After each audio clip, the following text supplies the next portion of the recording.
Saan to galing sir? Sa Patawan. Ampatuan. Malayo pa pinanggalingan nila madam.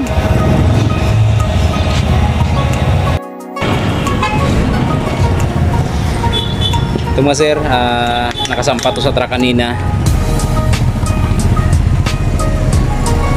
32,000 ang sabi ng may-ari, ABS-an daw yung issue. Then may check engine ngayon. So ayaw mag-start yung lang unit.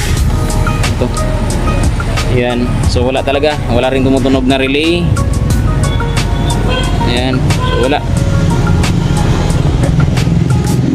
Walang action na umandar.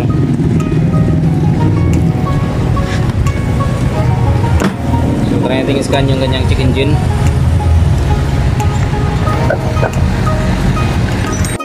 Almost 3 hours pala yung travel ng ating customer para lang ipagawa sa atin yung issue ng kanyang unit.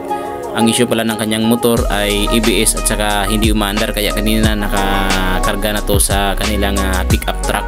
At dito try nating i-diagnose kung ano talaga yung dahilan bakit hindi umaandar yung kanilang unit at bakit na nakailaw parati yung kanilang ABS.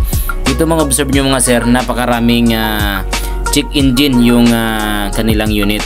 But upon checking mga sir, ang unit pala ni sir ay halatang ginagamit ito pang karera, kaya napakaraming check engine. Normal lang po yan mga sir kasi napakarami ng conversion yung nangyayari dyan sa kanyang unit. So, baka napalitan na yan ng manual IEC kaya magka-check engine talaga yan, at yung ibang mga sensor ay parang nakondim na. Pero ang focus natin dito mga sir ay pagganahin lang natin yung kanyang unit or paandarin natin.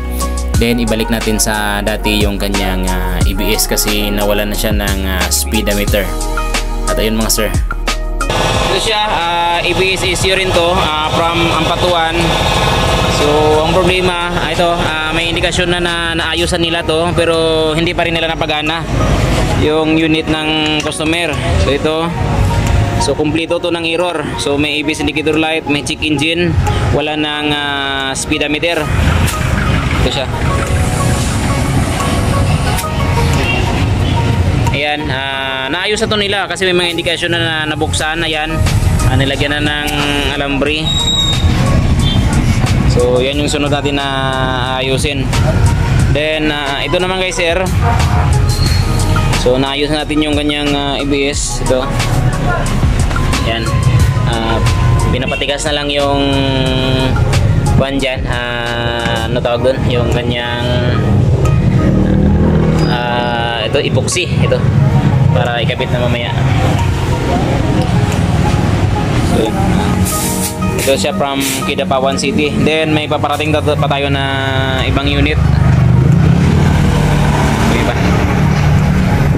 So, sa bala po na magpagawa, magbabook lang po kayo para makiter po kayo dito. Ito na yung kanyang ABS. So may indikasyon na nagalaw na to nila. Ayan. Ito, nagalaw nila, na ayusan nila pero hindi pa rin na nakuha kung ano yun talaga yung nagiging problema. Try natin ayusin.